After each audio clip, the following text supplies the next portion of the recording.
I love Rent a Girlfriend. I Love actually is love Rent a crazy. Girlfriend. Why? Like, Love is insane. there was something about watching that first season, and I was just like, damn, I weirdly love this.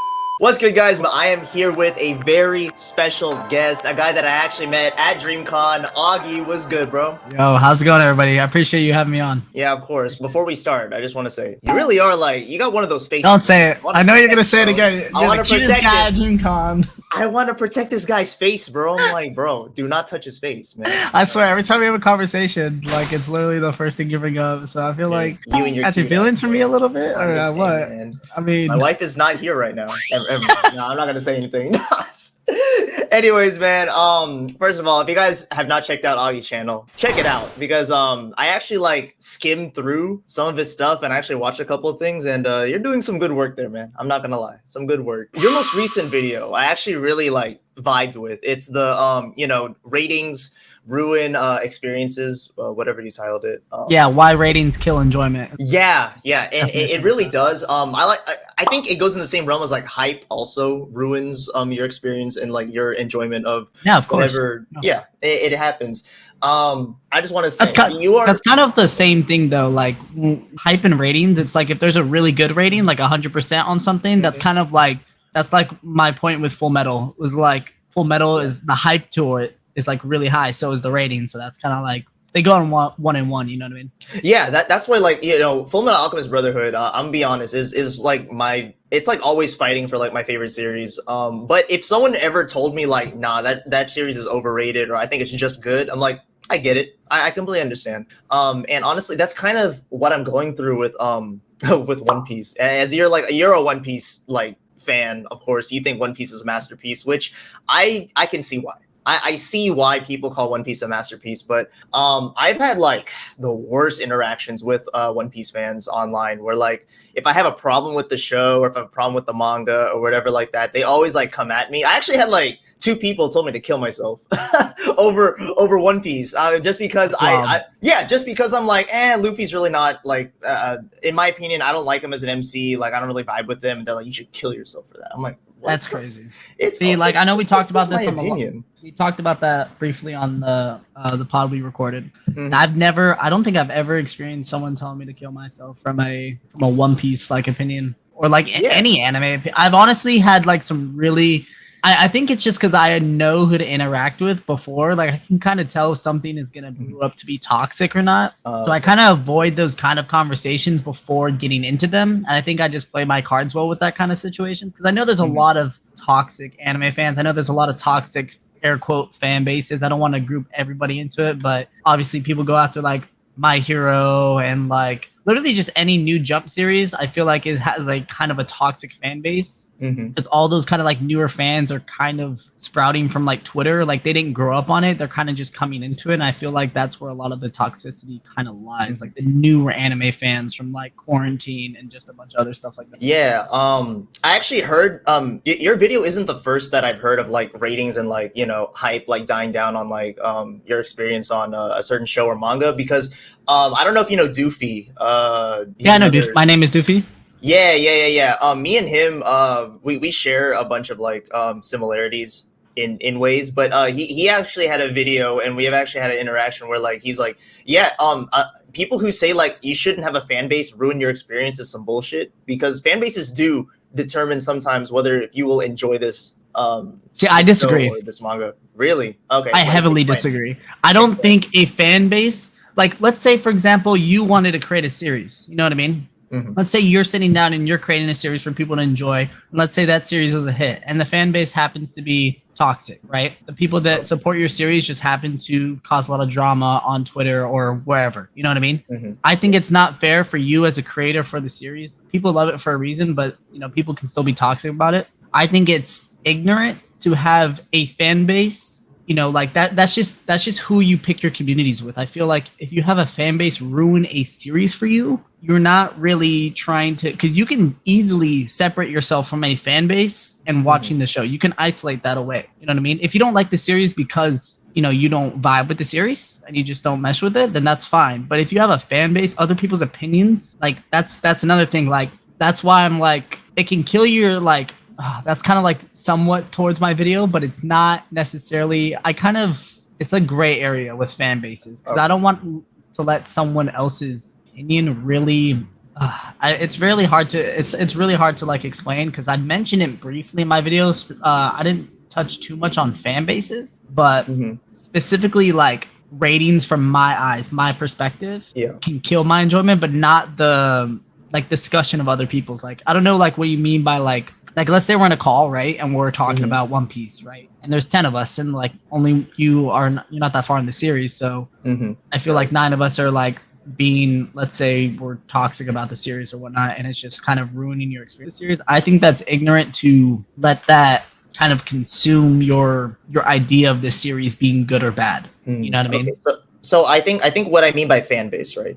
And I don't know if this will clear anything up for you. I think say you're starting a series, or you're like part way through a series, middle of it, whatever, and you're not finished with it. Right. And you have an opinion like while you're in the middle of it, being like, oh, I don't really mess with this character. I don't really like this arc or whatever, things like that. And then like, you just like say you just tweet that out or whatever. And you're like, I'm at this part and I'm really not feeling it or whatever. And a fan base just kind of some fans just come in and is like, oh, you're not caught up.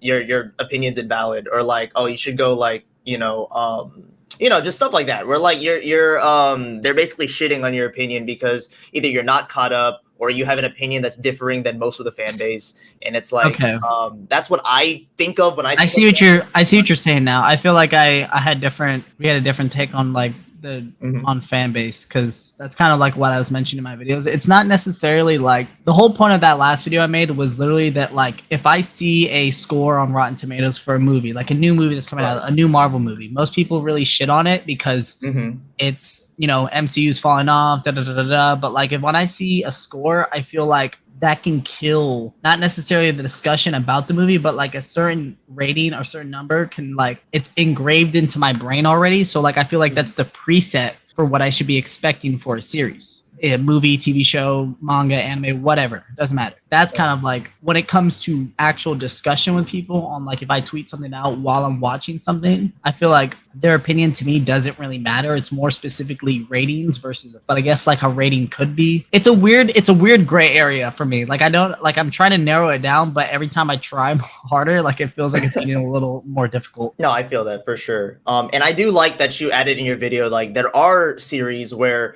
no matter what people say, what people rate it, how like much people hate it, there are series that you just wholeheartedly love regardless. Like you said, One Piece. I respect that a lot because I had the same thing with Full Metal Alchemist. Like people shit on it, people say it's mid, people say it's like it's overhyped or whatever, but I hold just a personal attachment to it, and I could just admit that this series is not for everyone. Like literally, like the only reason why Full Metal Alchemist and Full Metal Alchemist Brotherhood are even in the discussion for like my top 3, top 2, top 1 favorite anime of all time is because of the Elric brothers. Their bond and their relationship is literally how I see my relationship between me and my younger brother, and I could accept that. And it's like if people say like I don't mess with that, I don't relate to that, I don't vibe with that, I'm like, I get it, not everyone's going to, you know what I mean? And I can totally see that with you with One Piece because you've been following along. If you vibe with the crew, the Straw Hat crew itself, I could see why you think this is a masterpiece. Me personally, I don't, but I see why people think it's a masterpiece, you know what I mean? So I feel like this is the only part where I could feel like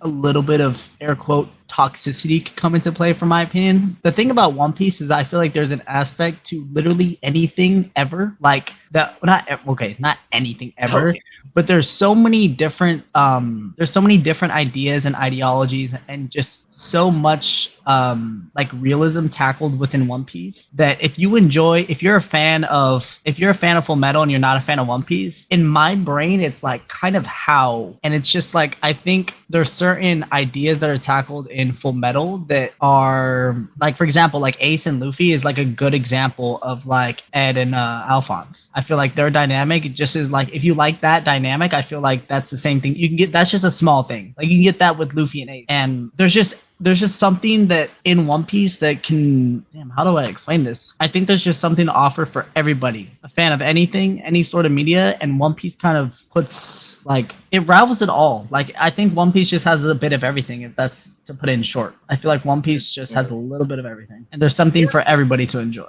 I definitely see that. I think One Piece does a great job of like tackling a bunch of different genres and like different like different types of people, like whether like the types of stories they would like or whatever.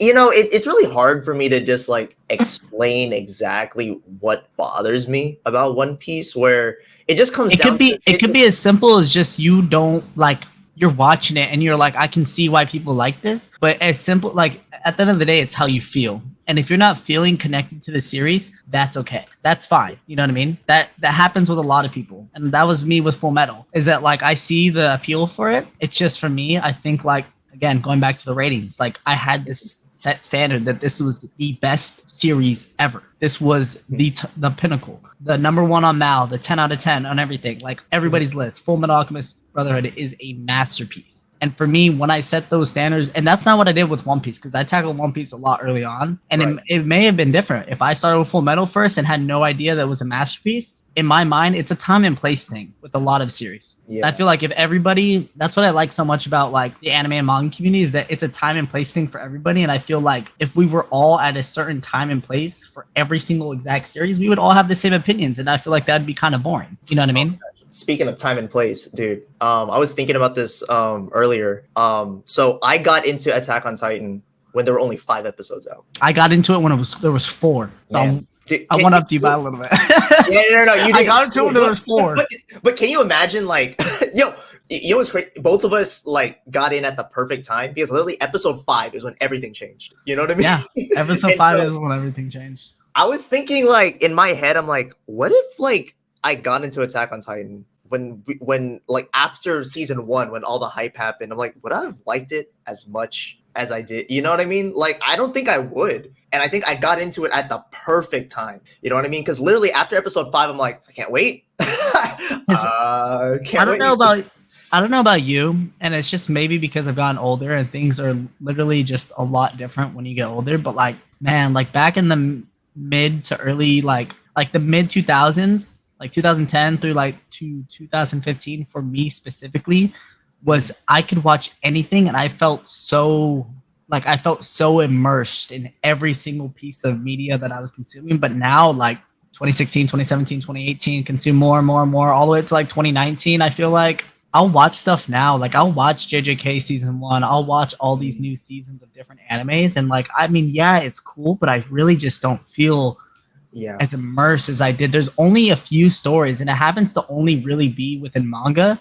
And that's because like, really, for me, like there's only the series that climbed up into my top 10 have only been in manga forms. Like me personally, again, I combine like anime and manga as like one in terms of like a list, because they kind of go 1 in 1, but I can like them as a story, not necessarily like for the animation or the quality of the manga. I kind of just combine them both. But like, for example, Berserk climbed up to my number 3, Pun Pun climbed up, both mangas, Monster climbed up to my 5 because that's a manga.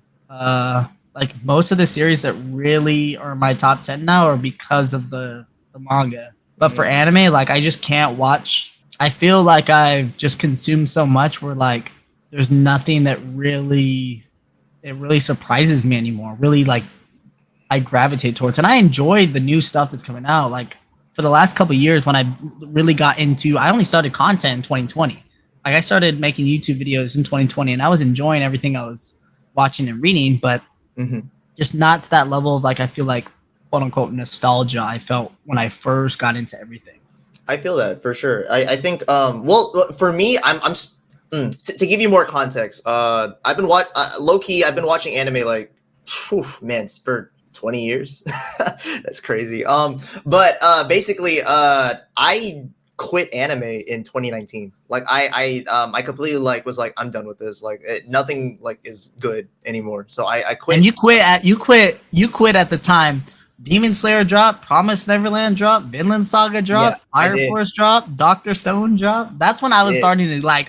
That's when I was starting to really get back into it. And then 2020, and then content and all, etc. It's crazy how that works out. But basically, what happened was, I I realized I didn't fall out of love with anime. I fell out of love with a formula, which is I fell out of love with basically like any popular battle shonen, like anything like in that era, like in that area. I just fell out of love with it. I was like, I'm not into that. Like anything like traditionally following that.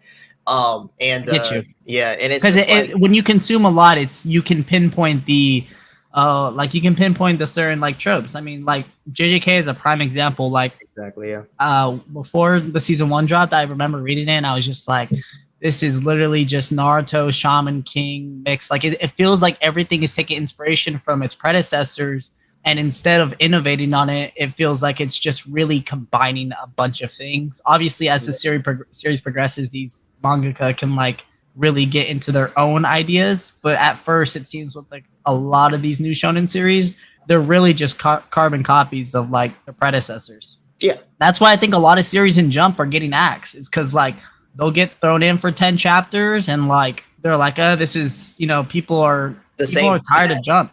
Like a lot of people are talking about how Shonen Jump is just dying. Like there's no more long running series. I think after JJK's got like what, another year left, My Hero's gonna end, like Mashal just ended, like all these series that like kind of have somewhat of chapters, like specifically in Shonen Jump, weekly Shonen Jump, like the magazine where the big 3 came from, all that.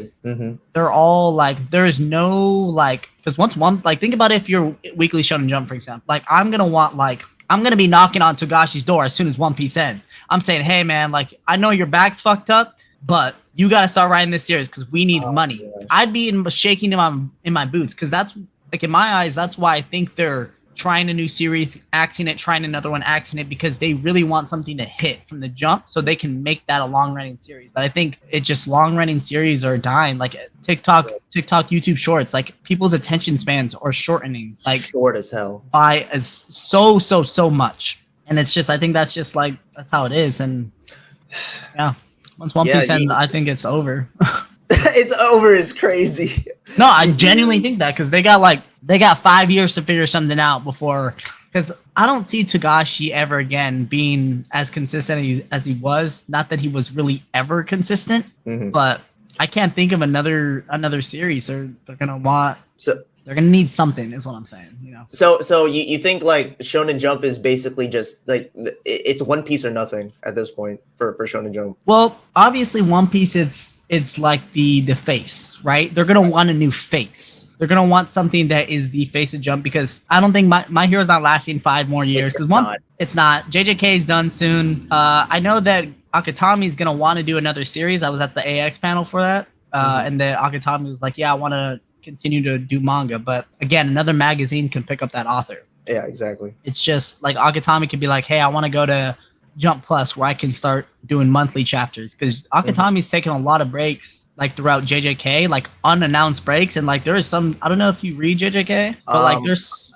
not a lot of it. There's some chapters that literally look like scratch marks, like it's like, and you could tell like, because they just went on break, for like another month, and they just keep doing it. And it's like, I get it, because the work ethic is insane. Like it's crazy how much like time and energy they put in. They don't get sleep, and it's really like, it's a weekly thing. They have to be on it, which that's another thing I have to meet Right Oda for, because like he's been doing this since 1997, and he gets more. Jump is more lenient for his breaks.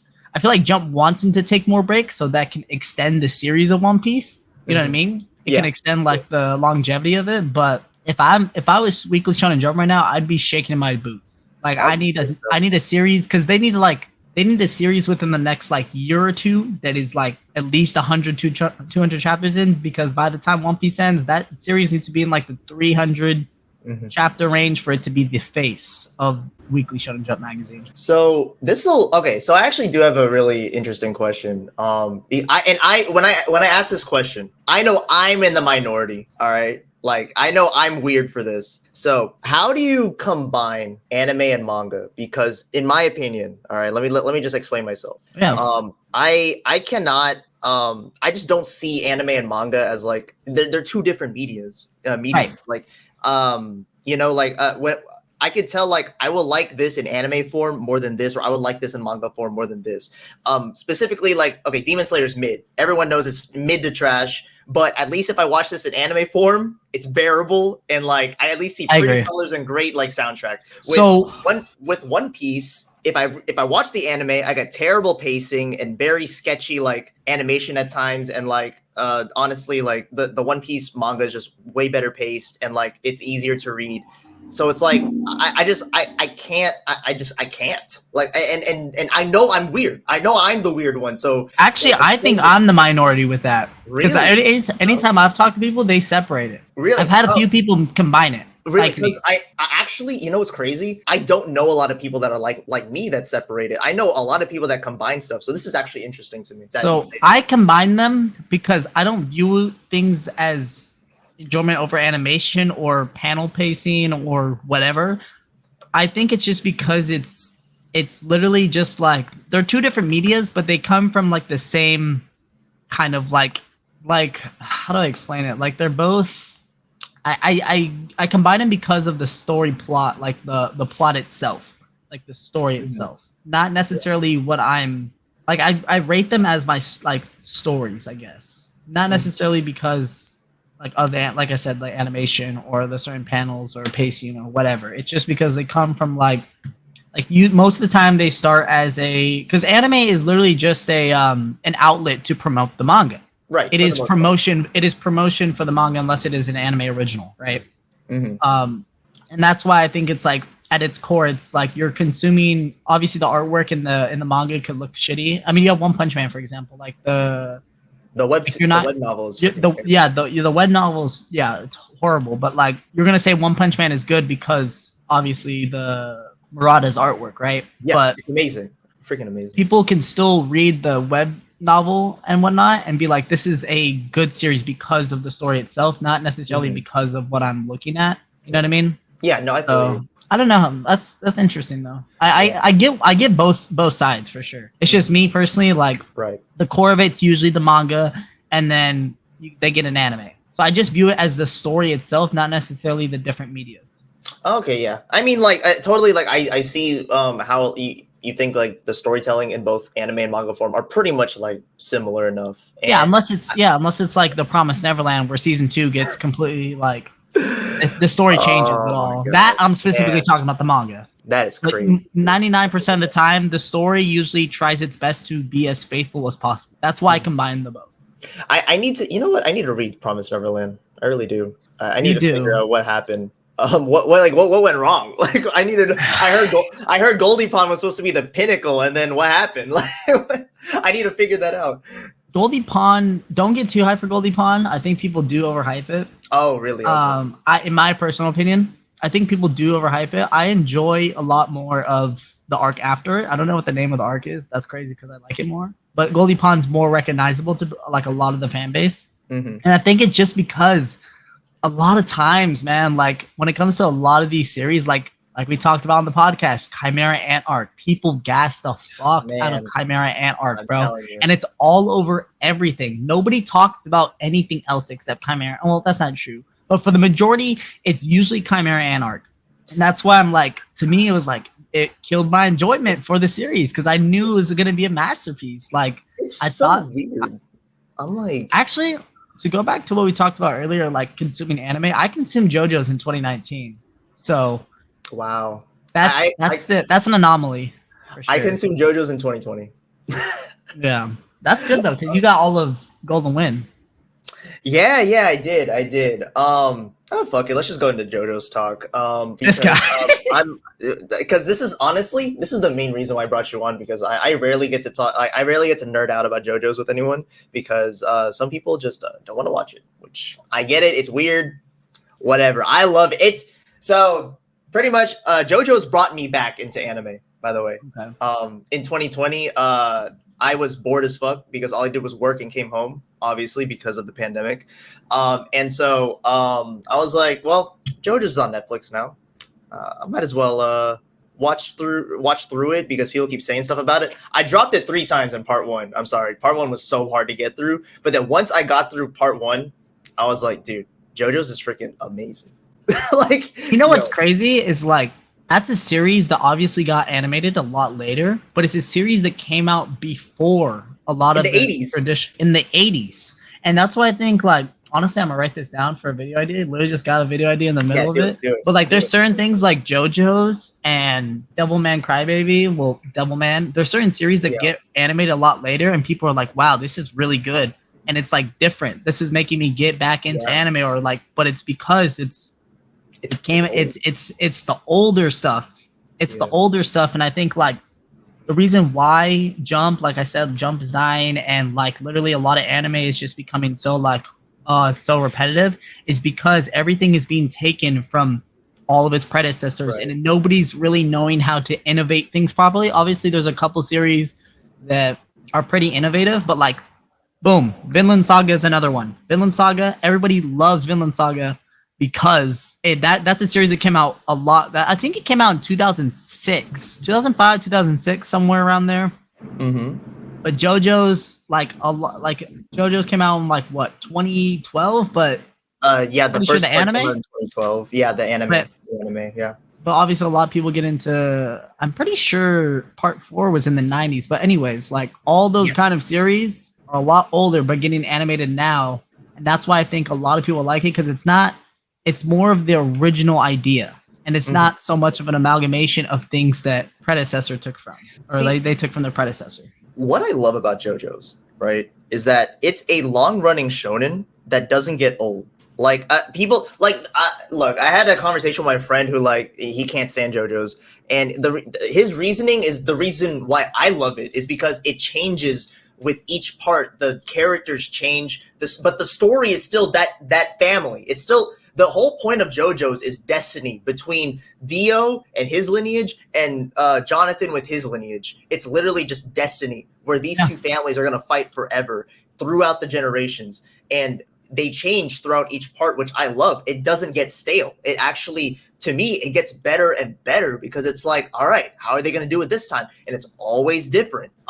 With, obviously some characters reoccurring here and there, with the parts because, some of them are still alive within the timeline or whatever. And my friend is like, nah, I need the same characters over and over again so that I could like, grow with them, which I get it, but it's like, to me, this is how a long-running shonen keeps me interested. You know what I mean? Like, it keeps me, like, wondering, like, what's next and stuff like that. And also, okay, so here's a real I can understand both perspectives, yeah. Yeah, me too. I get it, but it's like, this is how I, like, love JoJo's.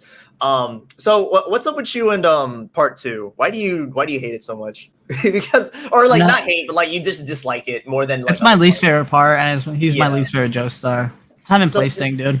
That's wild to me. Oh, it was a time and place thing because I think it's just a time and place thing. You know what I mean? Like when I was watching, I didn't vibe with them. Didn't vibe with them, especially in Part 4. When I found out about the stuff in Part 4, I was like, nah, I don't like that. Look, Part 4, he's a scumbag for sure. Part 4, totally understand. Scumbag. He just seems like a douche in Part 2 as well. Like he wasn't funny to me. You know what I mean? It just wasn't like something that I really vibed with. I didn't think he was funny. Or I didn't think he was like. It didn't click with me as much as it did for other people. And you know what? Actually, that's also probably a big thing too, because I know a lot of people are like Part 2's like, Joseph Joestar, my favorite character, like in JoJo's. I'm like, okay, he might be cool. Didn't like him, and that might have been a thing too. It's just like, it could be. Who knows? I think I mentioned this before, but like Jotaro, he's my absolute favorite. And I know a lot of people think he's bland and stale, but there's a lot towards his character. And shout out Metas, because I know for a while me and Metas used to talk. That guy. Metas talked about I haven't talked to him in a minute, but I remember I'm gonna say back in the day, it was really like a couple years ago. But back in the day, me and Metas would always talk about how Jotaro was a lot more intricate than people make him out to be, and just recently he made like a really long video about Jotaro. I watched that video actually. And that was a good video. I love Metas, bro. He's such a cool YouTuber. I love him. But I think so going back to Joseph really quick, I think the reason why I liked him a lot was because I really didn't like Jonathan. Because I really just didn't like the goody two shoes like for justice and all for what's righteous or whatever. Like I just got bored with that type of like main character, and Joseph was like the exact opposite of that. So it's like it was such a breath of fresh air to me that probably like clouded my judgment of like, yeah, maybe this guy's an asshole. And like he's actually not even like a good guy or whatever. And honestly, part 1 was like I was pushing through it because of Dio. Like I just thought Dio was so like weird and interesting. But with Jotaro, I used to dislike Jotaro because I thought he, like you said, I thought he was bland in part 3. And it wasn't until part 4, 5, and 6 where Jotaro was able to cultivate the next generations of JoJo's that I'm like, yo, this guy's actually pretty cool. And like he's actually deeper than you would think, especially in part 6 where you see like a different side of Jotaro that's actually like really caring. He's just like that old. I mean, then again, though, you have to also think that like it doesn't look like it, but in part 3 he was 17. In part 6, I'm pretty sure he's in his 30s. So like he really matured as a person. Yeah, and unlike someone, you know. Hey. You're not wrong. You're not wrong. I honestly really like. Initially, I really loved Jotaro just because he was badass and stands were being introduced. That's why I initially loved him. But then as I went throughout the series, I was like, holy shit, like he's not just, you know, badass, like punching stand kind of guy. Like it's a lot more to his character. That's what I really liked about it. Yeah. I grew to appreciate him more as time went on. So I also want to get into this now that we're on part 6. You told me on a pod that part 6 was your favorite part. And I you know what? More power to you. I think more people need to appreciate part 6 more, but I'm just curious why. I think that's a hot take. It is. It is a hot take. I don't think I've ever. The thing is, I haven't read part 7, and JoJo's is. Yeah, I haven't read part 7. I remember I was going to at one point because my friend Zypher at the time did like a stream of it, and he had like so many people watching him. I was like, that's a good idea for me to do. Just never ended up following through with it. Same thing with like Gintama. I watched like the first 50 episodes of Gintama, didn't follow through with it. And that's also something really good to like stream to or react to or whatever, but never followed through with it. But part 6, shout out the motorcycle. I live on a main street, dog. No, you're good. You're good. It's shout out him.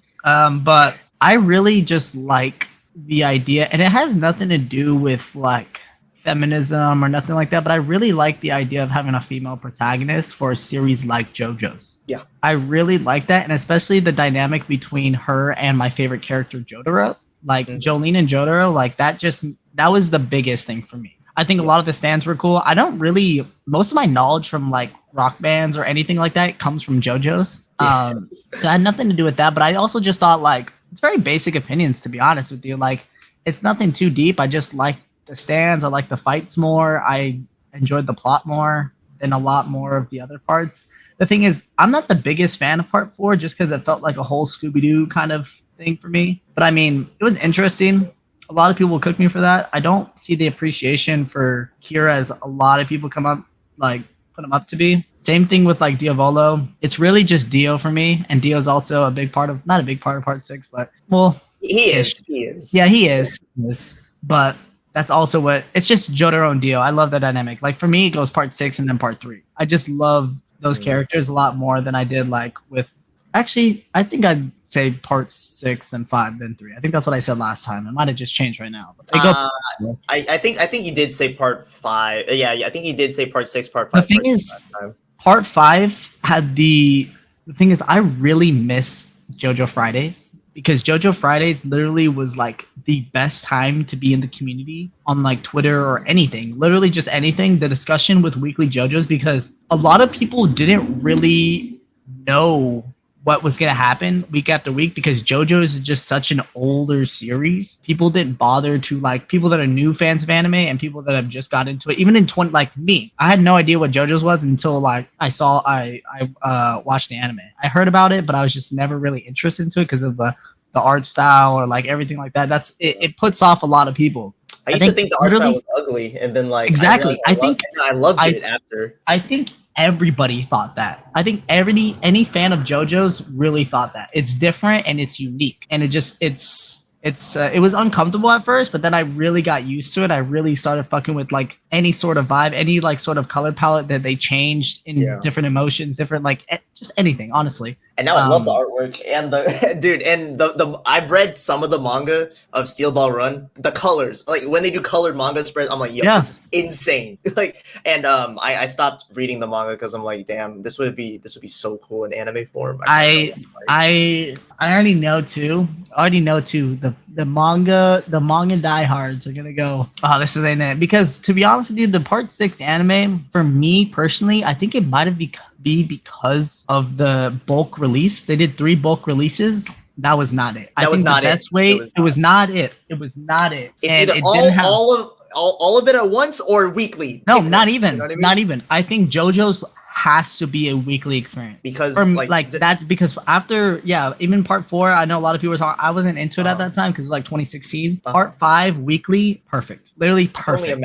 I can only imagine. It was perfect. Like, oh my god, especially like bringing back old characters like Polnareff and like, oh man, GER, not knowing what the fuck was gonna happen. And a lot of people didn't know because a lot of people didn't bother to read JoJo's because it's such an old series. Like there was only some people that really like were into it, and a majority of the fans that had discussion about it were theorizing and all that stuff. Like it wasn't like how for me like One Piece is like equally 50-50 with like, not even like, I feel like if you like Gear 5, everybody knows what Gear 5 was, but nobody knew what GER was. What, you didn't know what Gear 5 was? You're an anomaly. No, exactly. I knew what Gear 5 was. Gear 5, everybody knows Gear 5 because it's literally spread out everywhere because of like how popular One Piece's manga is in today's world. But nobody knew what the fuck was gonna happen with GER because nobody was reading the manga weekly because it came out 20 years ago. Yo, funny thing, one funny thing about Part 5. So after I finished Part 4, the anime, and then I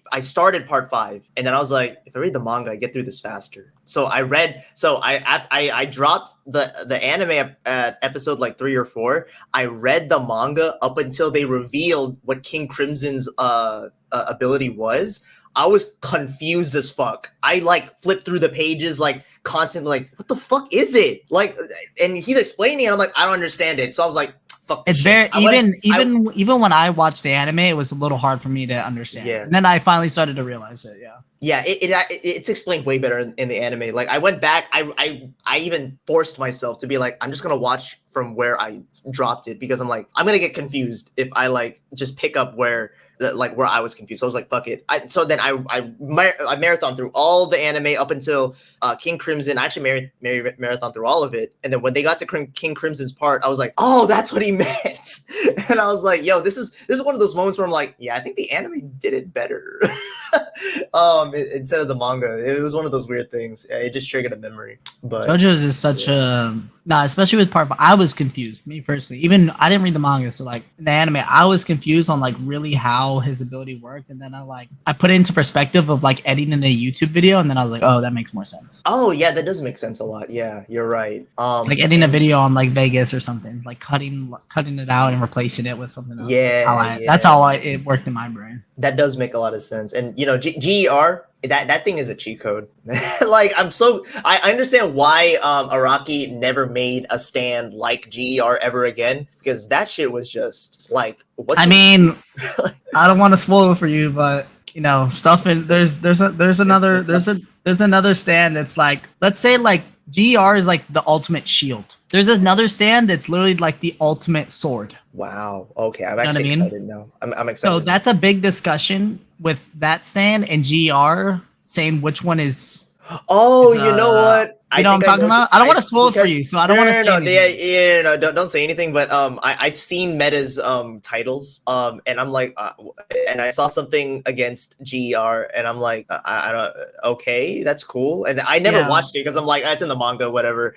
And then now that you brought it up, I'm like, oh, it's that one. Yeah, there's a certain stand that literally just is like as broken as GER, just for the opposite reasons. Oh, okay, that's interesting. Yeah, there's literally like, that's how. I don't want to spoil. I don't know too much about it because again, I just know shit because I see it and I learned about it and I read like, so I kind of spoiled myself, but it's whatever. I mean, you know, honestly, I feel like if you spoil yourself in JoJo's, JoJo's, it's whatever because it's it's whatever. Because it's like, dude, you first of all, you don't even know the context of it, and JoJo's in context is way different than JoJo's out of context, like way different. So because you're like, and then what is it like, dude? It's JoJo's. Like you're gonna love it regardless. Like JoJo's is all vibes. JoJo's in context and out of context still doesn't make sense though. Like you can give someone context for JoJo's, but I mean like more so like obviously it makes sense if you know what's going on for like certain abilities and certain stuff like that. But again, it's JoJo's Bizarre Adventure for a reason.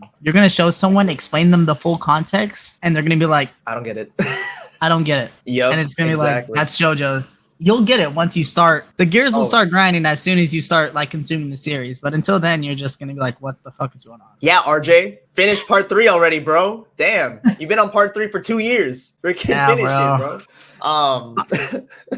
But with part I want to like defend myself on part 4 a little bit because that is my favorite part in the anime so far. I think it's because part 3 felt so grand in scale, it's crazy, and then part 4 just scaled it back to one down. town. Yeah exactly. And I personally just really liked how they transitioned into that, and like I don't know what it is. I like Josuke a lot. I love Kiriyoshikage. I know like some people don't, but like I just think he's so interesting where he just wants a normal life, but that one weird ass fetish like ruins it. You know what I mean? Like that one weird thing ruins it, and it's like now you can't forgive him for it. And it's like it's so interesting to me, at least, you know.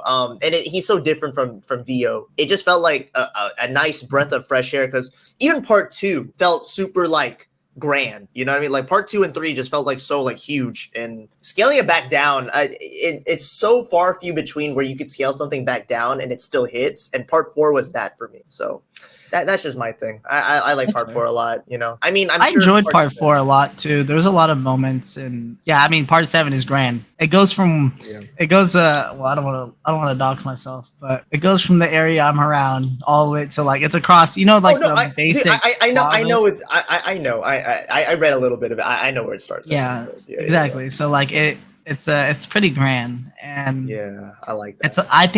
I don't know anybody who's read part 7 that doesn't have that. That's what scares me. That's what really scares me. That's what scares me. Is that everybody has it at number 1. I do not know one single person, maybe part 8 above 7, but I think that was a lot of recency bias. But I think overall, the common consensus is that part 7 is the absolute best part. There's not a competition, and that's what scares me about reading. I'm gonna be like, fuck, what if I don't like it? Well, you know what scared me even more? I looked up the manga sales, and I was like, damn, part 7 sold that much.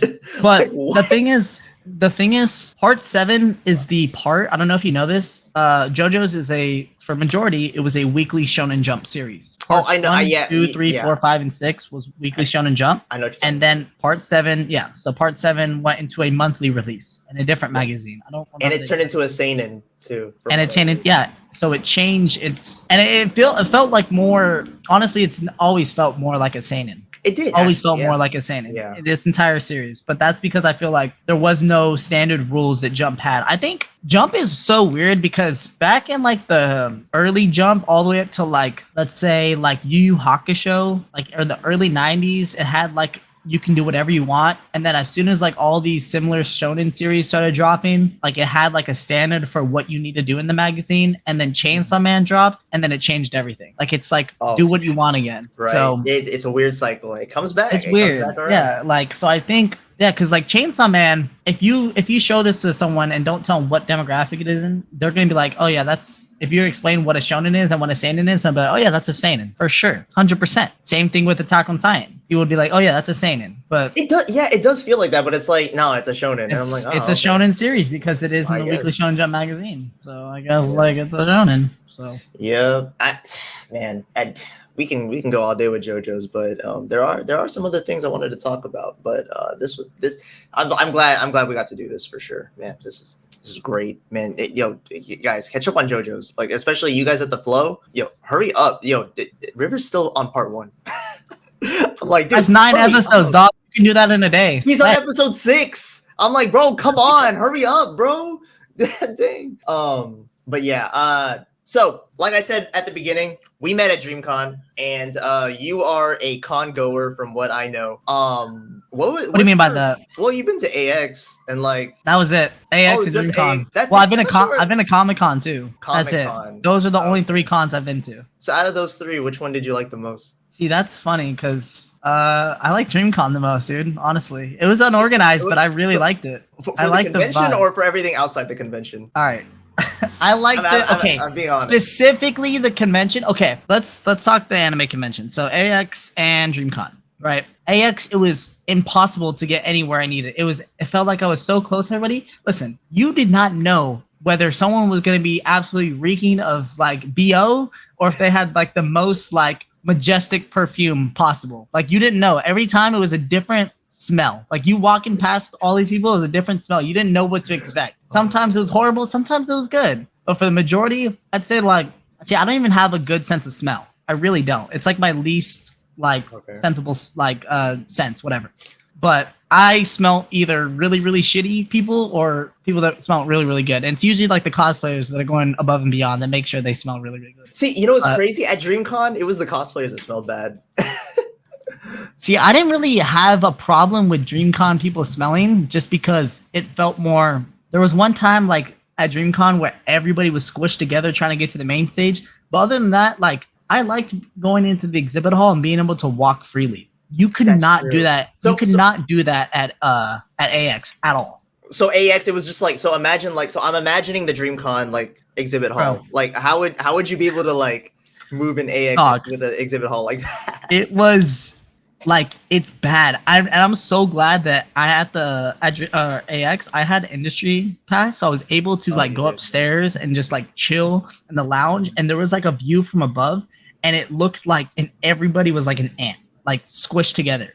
Dang. Like you could see heads for pause. You could see heads for days though. Like, dang. There was no like open crater for you to get through. And it was just too much. It was too much. Overall though, I mean, I think the panels were better at AX and Dreamcon, but I just enjoyed the overall community at Dreamcon more. And I enjoyed like the after parties, like the official after parties, just being able to meet people. For me, as an experience, I picked Dreamcon over AX, but as a actual convention itself for what they had laid out and everything, obviously I'm going to give it to AX, right? So what I'm hearing is I'll see you at Dreamcon next year.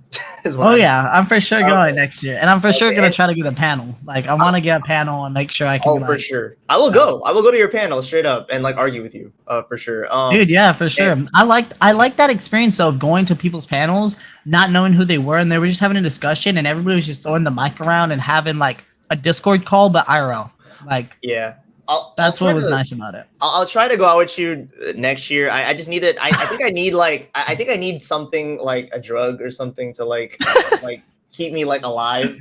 Because literally after midnight, I was like, dude, can we go home, bro? Like, and like, I remember like it was like 2 a.m. and I was with the flow and I was like, guys, can we freaking go already? Like, I was actually like starting to like get irritated, but I'm like, I need something. I need to start like actually like pushing. I don't know what it's called, but I have like fear of being left out of like any sort of activity or something that's going on or some sort of party or whatever. So like, as much as it drained me, the will to like make sure I'm maximizing my time for everything was more important than my feet getting like rest.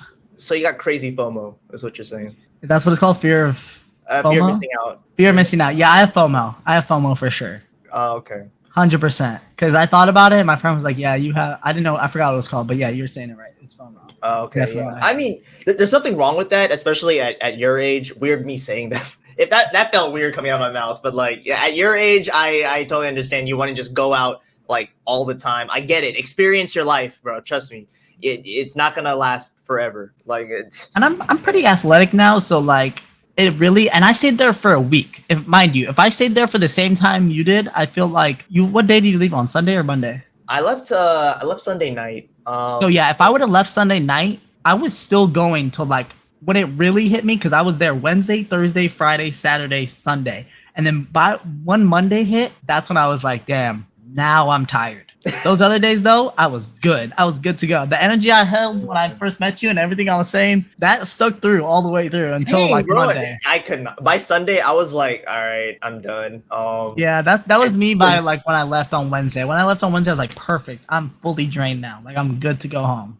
You're good to just sleep on the plane on the way back. That's what I did. I slept on. I mean, my plane was only like 2 hours, but yeah, I slept those 2 hours easy and got off. And I was like, that was a perfect amount of time. And real quick, what was San Diego Comic Con like? I actually like, I hear things about San Diego Comic Con, but it's like I never actually talked to someone. Depends on what year you go. So okay. I mean, it doesn't matter. So yeah, I'm from here, and there's some years where I can get to go for free, and I've only went to the one last one I went to was like 2019, so it's been a while.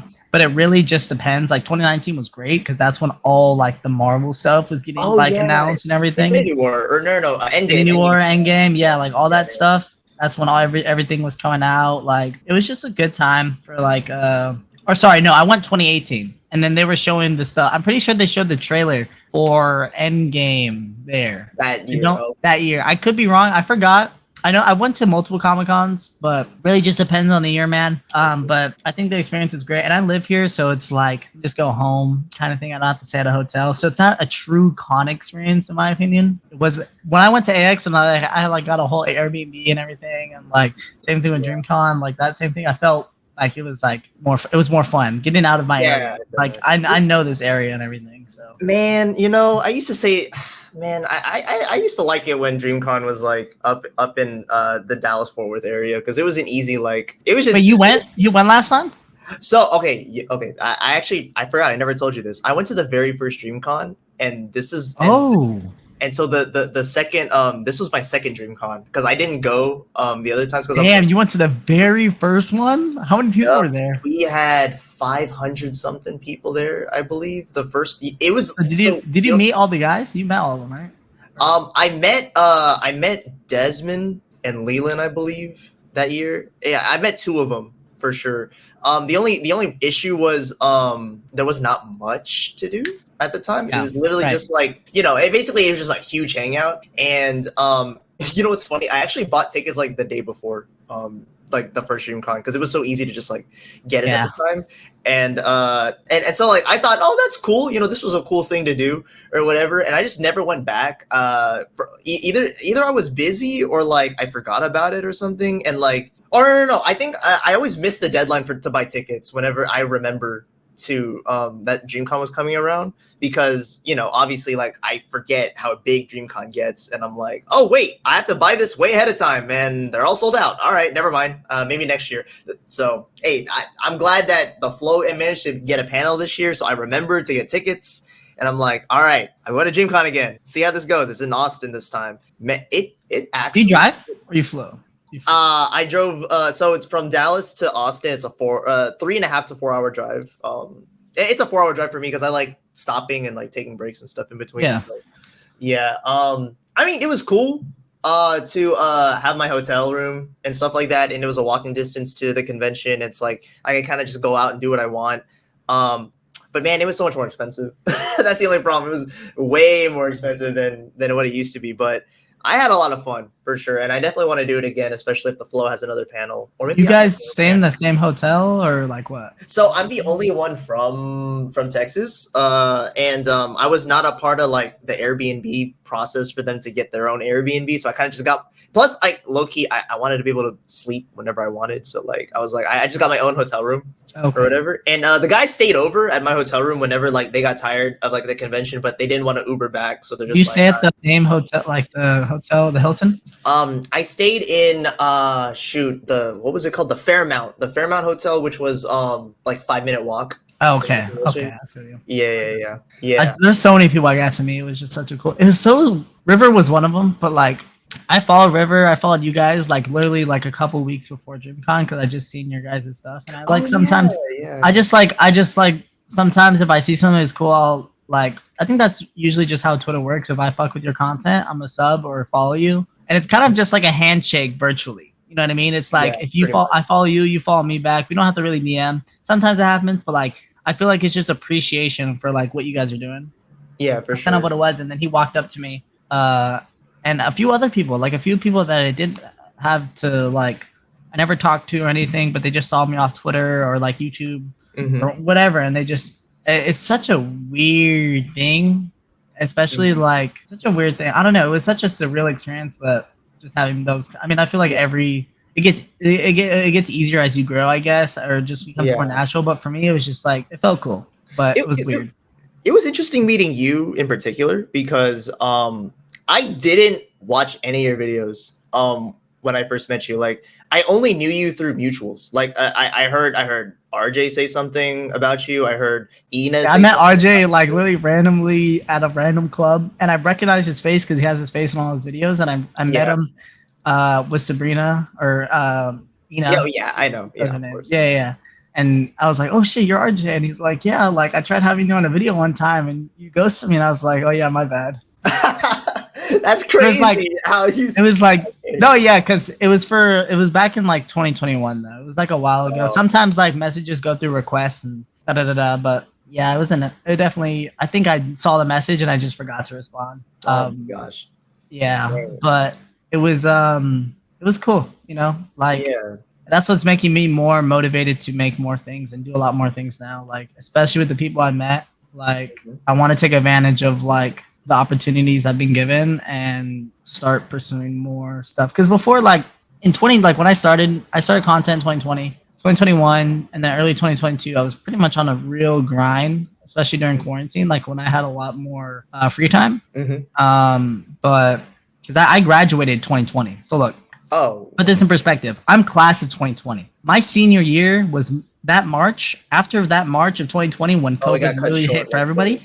Yeah. No prom, no graduation, nothing. I just was after that week before spring break. It was literally, we'll be back next week or 2 weeks from now. We'll see what goes on. I never once saw majority of those kids after that ever again. And I didn't have to finish my studies. Literally, they said whatever your grade is now, you can only be improved. It can't go any lower. Oh wow. Damn. Yeah. So I got lucky with that. But I was a pretty good student. You know what I mean? I had like for the most part, I had like 5 A's and like a C. The C was in math. I'm horrible at math, but I wanted to be a computer. I was really good at computer science until like I realized, oh shit, math is involved in computer science. I was about to say, I was like, how are you gonna be bad at math? And I was really good with computer science until like the math stuff got involved. But I started YouTube 2020, did all that, and I was really on a grind like for a lot of things. That's when like my enjoyment really started peaking again for anime and manga since like early mid 2000s. Like that's when I was like, damn, I'm really getting into this stuff, and I really wanted to get on the grind. Started meeting so many mutuals that thought like-minded individuals, and now it's like that flame is being reignited, but I need to do it in a way where I have the tools and I have the assets for it now. So I'm trying to make the most of it, but it's a long process, of course. Yeah, and I'm glad we're able to meet and have interactions because now we get to do stuff like this. You know what I mean? And that's why literally anytime someone asks me for something like this, I'll always do it. Oh yeah, and thank you, of course, always. This has been fun, but what is it? Oh, I got a couple more questions before we wrap things up. Do you think your thumbnails are better than Meta's? Yeah, 100%.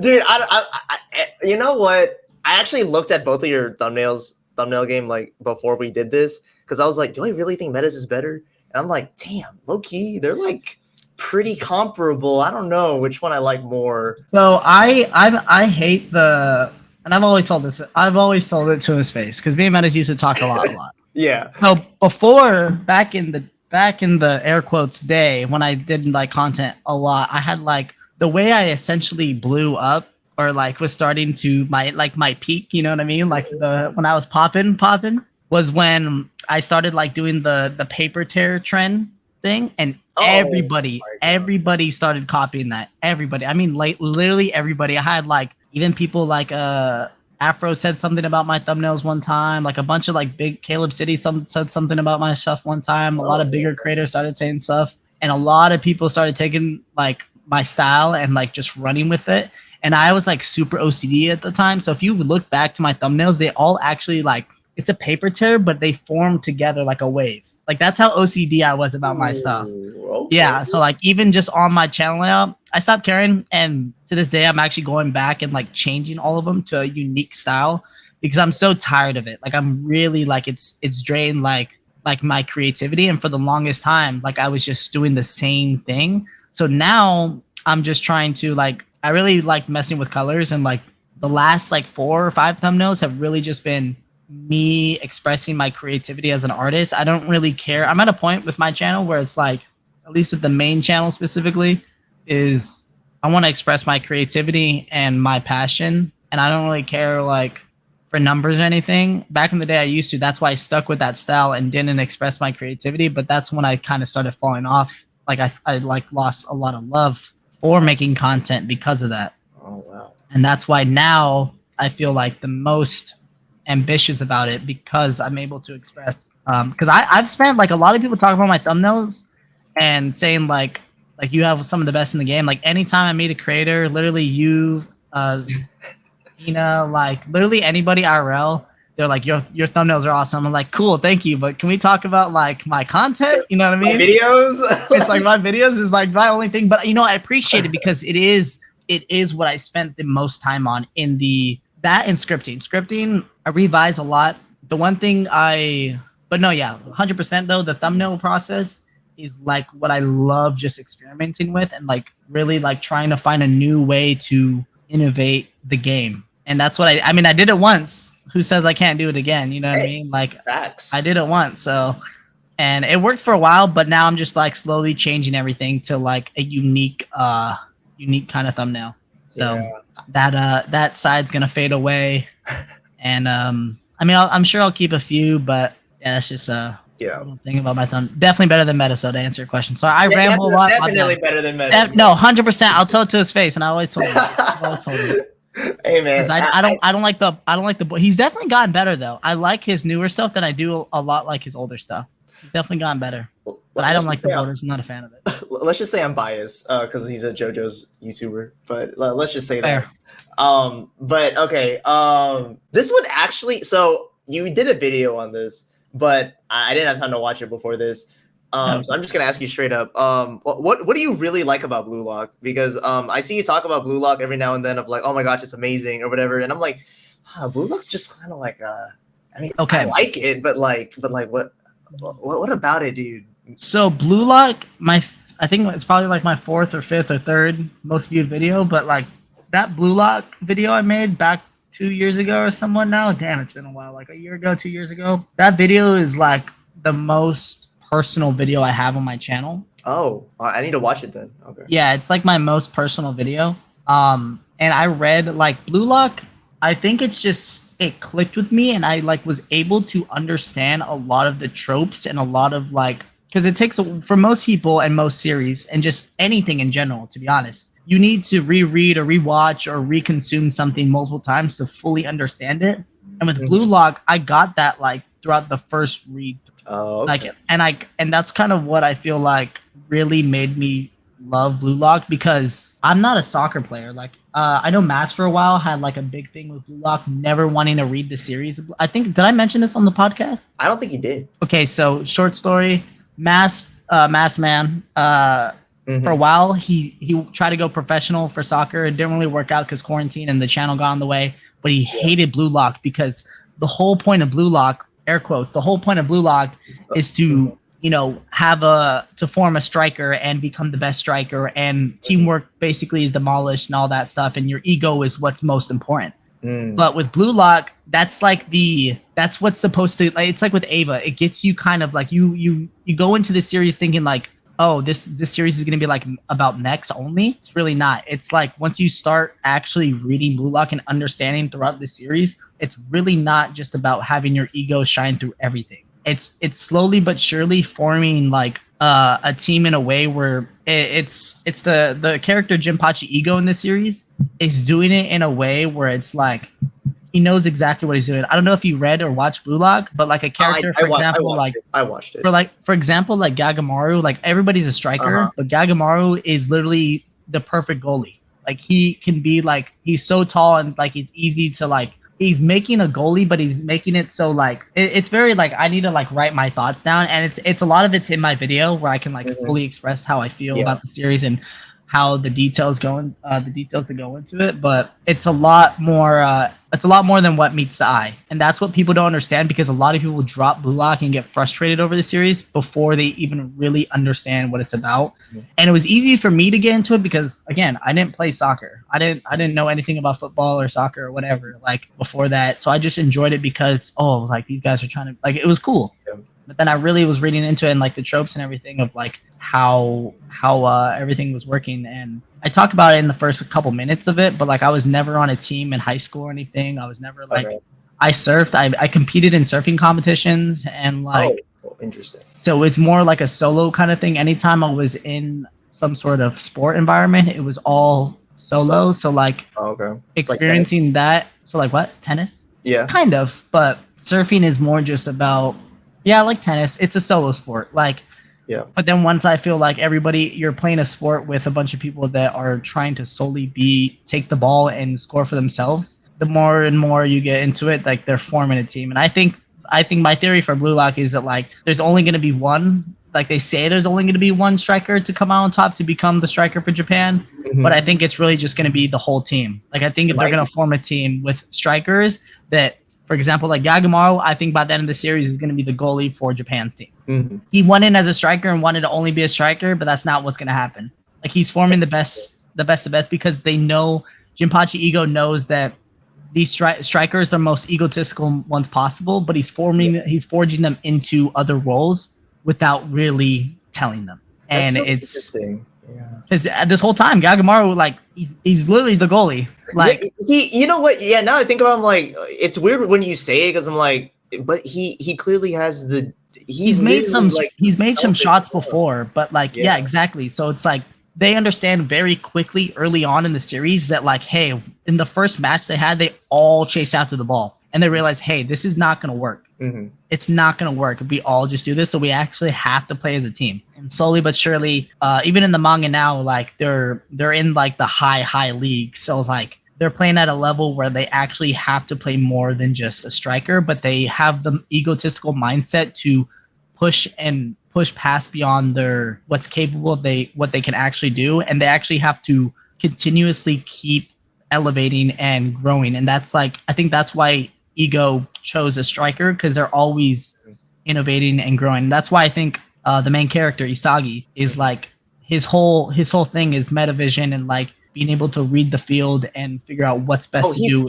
He's gonna be a midfielder for sure. Like, yeah, that's what I'm saying. He's not even the best striker. Yeah, like specific striker. So I think like that's what I love about Blue Lock, because it's more than meets the eye. And a lot of people think it's just like a bunch of kids trying to like play soccer the wrong way. But he's basically turning soccer. He explains it a lot more, but there's a certain quote, not for verbatim, but it's like turning soccer from 0 to 1. How do you get from 0 to 1? And it's by starting from scratch again and building that up to 1. Okay, so you know what? The way you explain Blue Lock, it makes me appreciate it more because honestly, when I got into Blue Lock, I liked it because it gave me the vibe and the itch that Kuroko left for me. You did mention that too.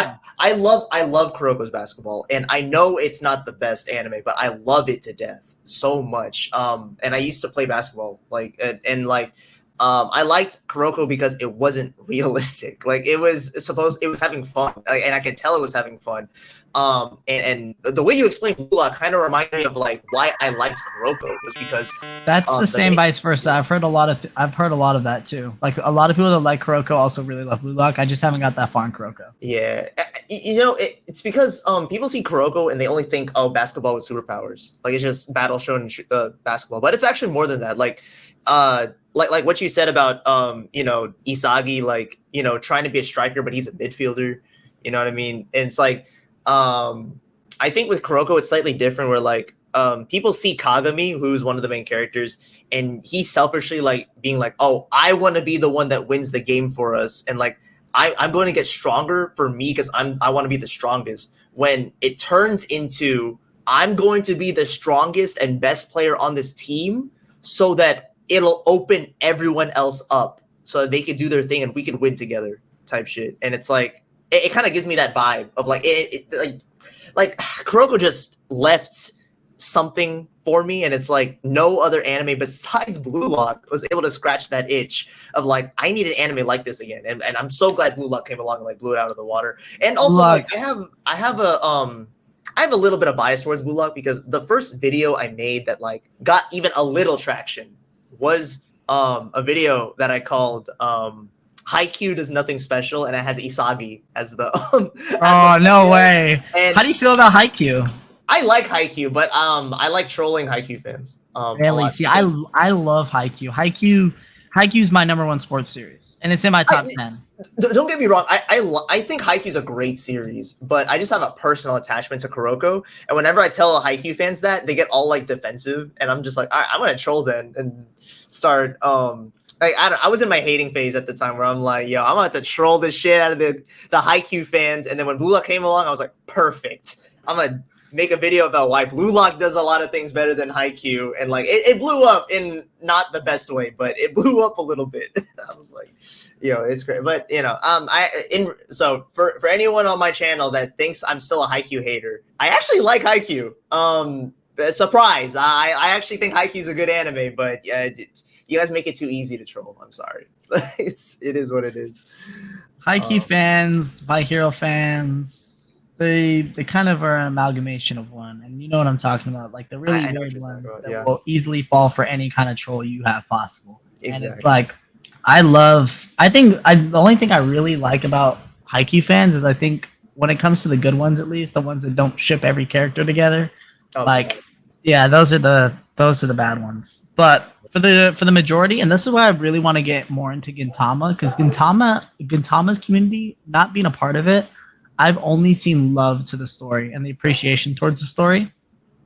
And the Haikyuu is kind of the same way when it comes to like the good community. Like even with One Piece, for example, like even people that really love the series, there's still a lot to like about it because people have a love-hate relationship. There's certain arcs that are always going to be really good, but Haikyuu through and through, there's not really like it's a progression. Mm-hmm. It's a progression, and I like that about Haikyuu. Yeah, I have a certain there's a special place in my heart for Haikyuu for sure. Yeah, I mean, honestly, like Haikyuu will always have a special place in my heart too because it's the first anime that my wife was like, yo, anime's like freaking amazing. Like, and I'm like, okay, cool. She likes something for sure. Actually, I showed her Kuroko first, and she liked it, but she was like, you know, I like Kuroko, but you know, it's still anime, whatever. And then Haikyuu, she was like, I was a little disappointed when she was like said that about Kuroko, but whatever. And then she watched Haikyuu, and she's like, wow, anime's like really good. Haikyuu has and I don't know what it is, but Haikyuu has a special like attraction towards the female audience. Yeah, and I don't think it's just because of the characters. I think there's something else to it that like really just appeals to a lot more women than there are men. I don't know if that's you know what I mean? It's I think it's literally just because it's a very not just a teamwork oriented anime, but it's very like the togetherness and the camaraderie of like other characters and everything. I think I don't know what it is, but that draws like a huge female audience when you have a bunch of male characters that just want to like, you know, do everything for each other and love each other. I think it's because it's a very much like a nurturing type anime. I don't know. If no. That's a good word. That's a good word. Yeah. That's a good word for it. It is very more nurturing than it is. Yeah. It's a lot more heartfelt and wholesome too. Yeah. It feels like it's a battle show, or not a battle shonen, but it's like a non-battle shonen, but like it can appeal to like people that like battle shonen, but it can also appeal to the people that like slice of life. Yeah, and that's why it like, you know what I mean? Yeah, for sure. I don't. Someone who loves shonen, someone who loves like shonen and fights would be like, I'm so excited for this match against these guys, but then the other people, like the other slice of life people, love the slice of life interaction. So yeah, makes a lot more sense. And if you want to watch an anime that scares the hoes away, watch Baki. They do not like that show at all, bro. Like, see, I also don't really like Baki. That's interesting. I love Baki for like the aesthetics and like you know, I'm like, I don't want to say I'm a gym rat, but I be in the gym like 6 days a week. So like I love like the like Baki for what it's for, but as a series and like watching it and reading it, I just never. It's not appealing to me. Baki just scratches the weird part of my like. You know what? I'm a weird ass person. All right, it just scratches that weird part of my brain that's like, yo, this is freaking hilarious, and it's freaking, and it's also action oriented, and I'm like, bro, and when I thought it couldn't get weirder, it gets fucking weirder, and I'm like, yo, this is hilarious. I don't know what I'm a weird ass person, and also I was. It is weird. It is a weird show. It is a little weird. And, but then there's JoJo's, and like I like JoJo's. Yeah. But JoJo's is tame compared to Baki. Like, yeah, it's weird. You know, like what is it? I use my my wife's Netflix account, and so she saw like what I was watching. She's like, "What the fuck is this?" And I'm like, "Trust me, hold on, trust me, it's hilarious." Yo, let me cook. Let me cook. And then she's like, "Oh, whatever. Don't ever catch you watching this." Like, because I showed her the character, like what the characters look like. She's like, "This is disgusting," and I'm like, "Okay." Do you have a guilty pleasure? Is that your guilty pleasure anime, or do you have like a guilty? I have a few. There was an arc where I went through a lot. My number one's Rent a Girlfriend. Explain, please. Like, I love Rent a Girlfriend. Love is Rent a Girlfriend. Why? Like, love is insane. There was something about watching that first season, and I was just like, damn, I weirdly love this. And then I went on a whole like somewhat similar. I watched Domestic Girlfriend, and I watched what else was it? Wota, I forgot how to. It's like Wotakoi.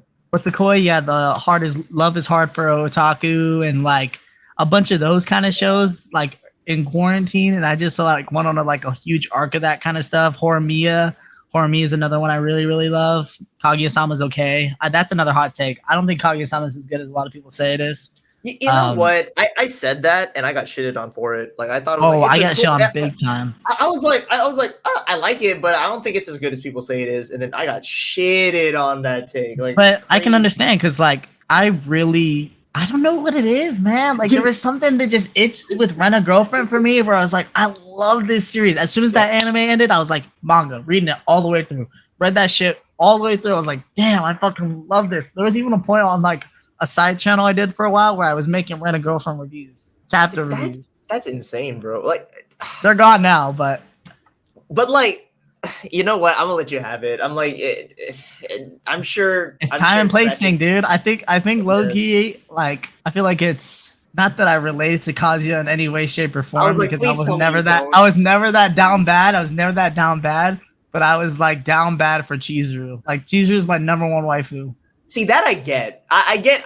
But the main character is so like what the fuck that I'm. Have you read the manga? So I heard things about. There's things in the manga where it's really bad, but listen. Dude, he does have like genuine human moments. Yes, in defense of Kazuya. In defense of Kazuya, he has genuine moments in this series where you can tell like it's not about renting this girl anymore. It's not about getting with this girl. It's not about getting the nut off or anything. It's about being a genuine person, like seeing someone what they go through and really helping them out as an individual. And that's what happened. Like he really cared for Chizuru, not because of like all the shit they went through or anything, but there's a lot of moments where he's like actually he stands up and he really shows a lot of human emotion.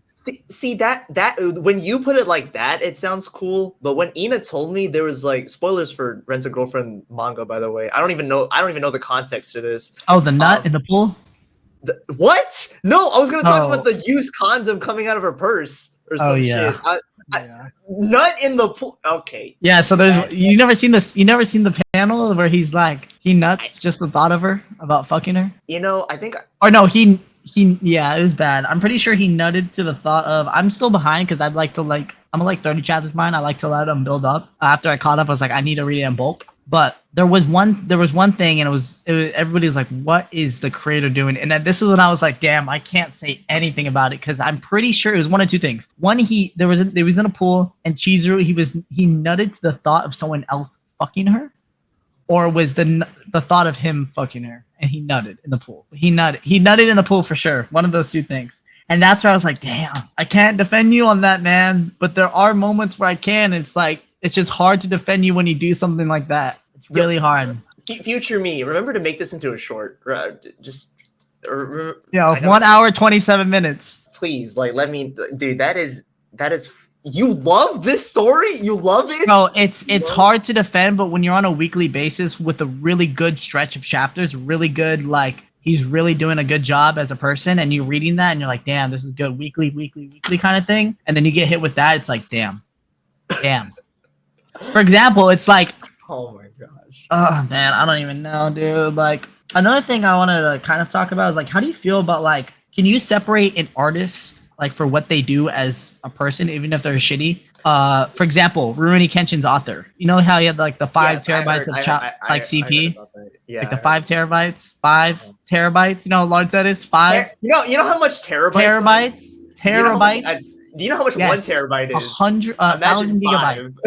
Yes. And he had 5 of those. Anyways, that's a big argument that I had like a long time ago, but I just like to get people's perspective, because for me personally, I can separate an artist for their work versus, you know, like who they are as people. It's just hard sometimes when those two things kind of merge. There's something you could be like in Rurouni Kenshin, like, that's a little off. You know, that's a little off. Right. But like the Made in Abyss creator, you can tell they, you know, Made in Abyss's creator is a little weird. A little sus. A lot of sus. I really hope nothing comes out to that guy, because I need me to. There has been allegations. And there has been allegations, but you can just tell in the story, it's like it's sus. I don't know if you're around the time when do you know what Act Age is? Yes, I know it. I've heard the Act Age stuff. It's like in the story, you're like, I was reading this, I was like, damn, this is good, and then that makes sense for these weird moments. It's like there's some things I can separate, like the Rurouni Kenshin. I've never had any like real issues with that, because it's like an Edo period. It's like in Japan, those things are kind of normal at that time. But for certain series that are set in modern day, when that stuff happens, it's like, oh, I can't. It kind of like changes my perspective on something. Right. I was going to say this is my thing on that, right? About separating the artist from the art. I think it truly depends on,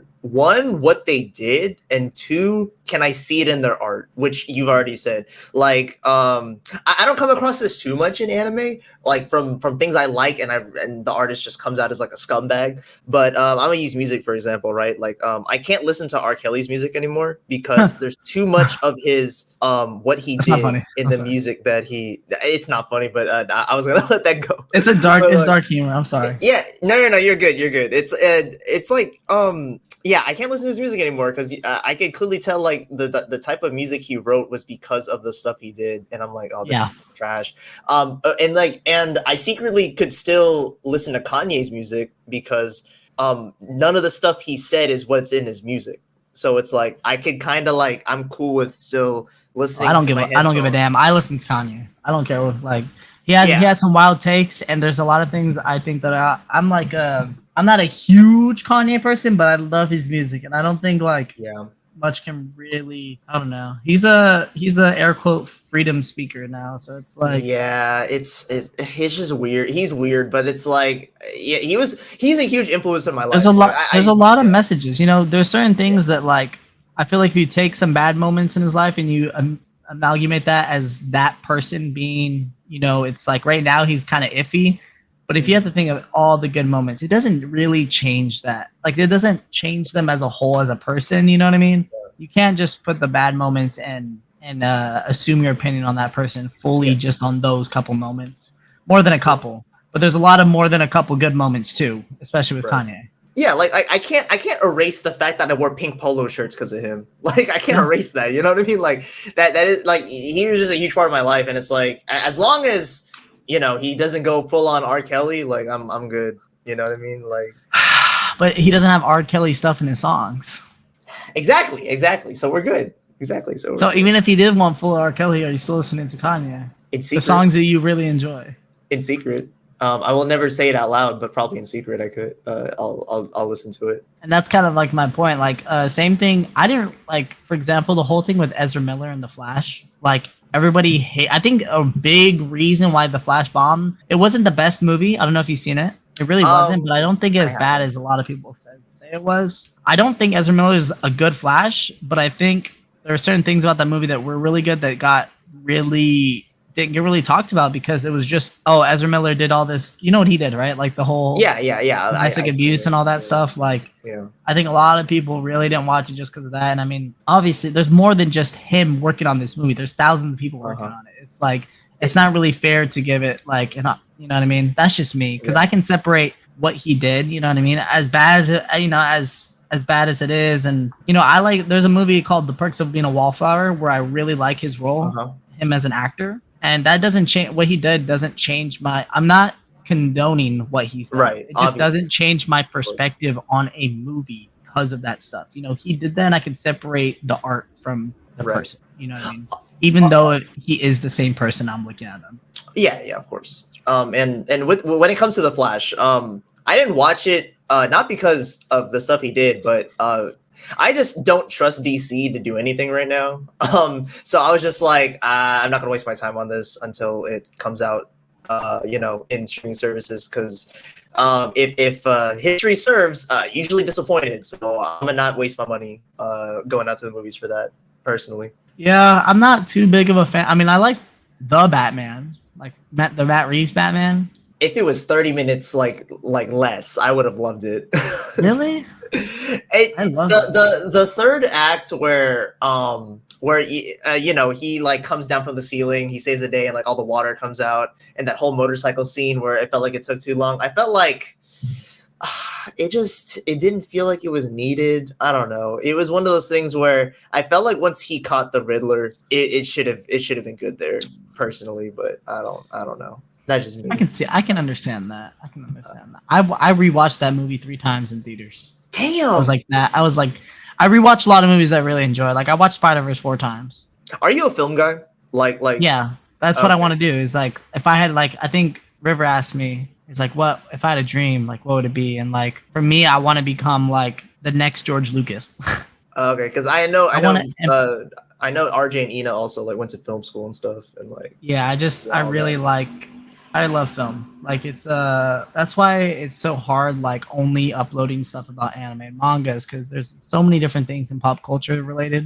Where I'm like, I'm not as much into anime and manga right now. I still love it, I still love that medium, but I really would want to make a fucking 30-minute video on Spider-Verse and why everything about it is amazing. You know what I mean? And what's crazy? Ina told me the same thing. She was like, I really wanted to make that Spider-Verse video, but I just took too long and hesitated because my channel is surrounded by only anime. Like, damn, I feel that. I think, see, here's the thing when it comes to like content creation. Now I do the discussion room stuff for the most part, and every now and then I'll throw out a video about anime or whatever. I just gotten to the point where I don't care to make this my career. I just want to do it because I like doing it. And like, if I make side money off of this, I'm cool with it. It'd be cool. But if I don't make any money out of it, whatever. At least I'm doing something I like doing. That's my mentality about it. That's kind of how I am with the main channel now. It's kind of like a side thing. It was honestly, I never at one point, even when I was like really popping off, it was never a thought in my mind where I wanted to do this full time. And honestly, I feel like if it was, things would be a lot different. But it is what it is. Yeah, it is for sure. And that's kind of all I had for you, Augie. Anything you wanna say or plug while we wrap this up? I'm assuming my links will be in the description, so go ahead and check that out. I'll throw this up on the community tab or whatever, Twitter, whatever we got to do. But yeah, man, I really appreciate it. I really like doing this kind of stuff. So anytime you want me again, I'll for sure hop back on. For sure. Anything with a pod or anything like that. And it's a cool hour, 37 minutes. This actually went like longer than I thought it would, but I was so like interested in what we were talking about. I was like, I can't stop now. I feel like you did want to wrap up a little earlier, but then I kept going and then we just kept talking. And I was like, oh, now we got to talk about this. I kind of have to say something now. Like, this is interesting. But yeah, I definitely want to do one of these again. I want to do one of these again with you for sure. The discussion room, literally, I just did it because I was tired of doing rants. That's how I really popped off. Like I shitted on a bunch of fan bases and like anime and stuff, and that got I got so tired so quick. I was like, you should stream more. I feel like streaming would be like your outlet more. If you like doing this kind of stuff, I feel like the discussion with Twitch chat and like that kind of stuff is perfect, because that's the only thing that go ahead. Sorry. I was gonna say, what's crazy is you're not the first person to tell me that. Like, but I do. So look, I like streaming, but it's like it's discouraging when you're by yourself and you want to chat with someone and like there's barely anyone in chat and you're like, damn, well that sucks. I understand that. I understand that.